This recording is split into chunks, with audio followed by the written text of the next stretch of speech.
আসসালামু আলাইকুম, welcome back to my channel. কেমন আছেন সবাই? আশা করি ভালো আছেন। আলহামদুলিল্লাহ আমিও ভালো আছি। তো ক্যাপশন দেখে নিশ্চয়ই বুঝতে পারছেন আজকে কী রান্না করছি। তো চলুন মূল উপকরণে জেলে যাই। তো প্রথমেই আমি পরিমাণ মতো তেল দিয়ে দিয়েছি, পরিমাণ মতো পেঁয়াজ কুচি দিয়ে দিয়েছি, তারপর গোটা মশলাগুলো দিয়ে হালকা করে ভেজে নেব, কাঁচা গন্ধটা যাওয়া আগ পর্যন্ত ভেজে নেব। তারপর লবণ দিয়ে দিয়েছি। এখন আমি পরিমাণ মতো থেতো করা আদা রসুন পেস্ট দিয়ে দিয়েছি, থেতো করা দিয়েছি। তারপর আমি হলুদের গুঁড়া, মরিচের গুঁড়া, ধনিয়া গুঁড়া সব একসাথে দিয়ে তারপর মশলা গুঁড়ো দিয়ে দিয়েছি, যেটা আমার স্পেশাল মশলা, সেই মশলা গুঁড়োটা দিয়ে দিয়েছি।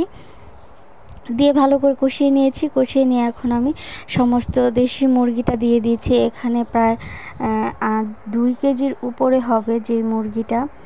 দেখতেই পাচ্ছেন রানটা কত বড়, বুঝতে পারছেন কতটা বড় হবে মুরগিটা।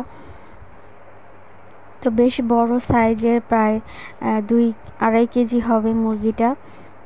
কাটার পরেও 2-2.5 কেজি হবে আলহামদুলিল্লাহ। তো এটা আমার বাড়ির মুরগি, যে মুরগিগুলো আমি পালি, খাঁচাতে আটকে রেখে পালি, একদমই পিওর দেশি মুরগি।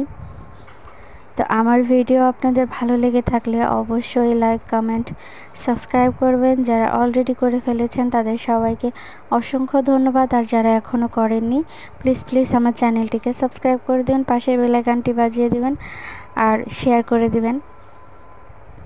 তো পুরো ভিডিওটি ধৈর্য ধরে দেখার জন্য সবাইকে অসংখ্য ধন্যবাদ। আর এই তো পাশেই আমি গরুর মাংসটাও বসিয়ে দিয়েছি। ঈদের রান্না এটা আমার। তো পাশে গরুর মাংসটা বসিয়ে দিয়েছি, আর এখানে দেশি মুরগি কষিয়ে নিচ্ছি। তো যতটা কষানো হবে ততটাই ভালো লাগবে। আলহামদুলিল্লাহ অনেক ভালো হয়েছিল, অনেক ভালো হয়েছিল। তো দেখতেই পাচ্ছেন আমি কষিয়ে নিচ্ছি। আর দেশি মুরগি বলতে তো কোনো কথাই নেই। দেশি মুরগির ঝোলটা আরও বেশি মজা, বেশি ভালো লাগে। আর আমি তো আজকে ভুনা করছি। দেশি মুরগির ঝোলটা আমার কাছে খুবই ভালো লাগে, আর আলু দিয়ে রান্না করলে আমার কাছে বেশি ভালো লাগে। ভুনাটা আমি খুব কমই পছন্দ করি, তো গরুর মাংস ভুনাটা আমার একটু পছন্দ। আর দেশি মুরগির ভুনাটা তো ততটা ভালো লাগে না, আলু দিয়ে ঝোল রান্না করলেই আমার কাছে ভালো লাগে। তো এই তো আমার দেশি মুরগি দেখতে পাচ্ছেন কালারটা কতটা চেঞ্জ হয়ে গিয়েছে।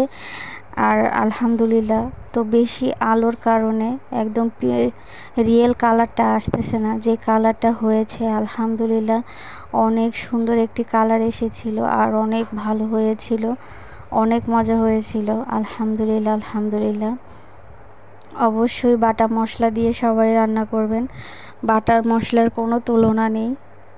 তো আমরা যেভাবেই রান্না করি না কেন, বাটা মশলা শিলপাটায় বেটে যে রান্নাটা আমরা রান্না করি সেটার কোনো তুলনা নেই।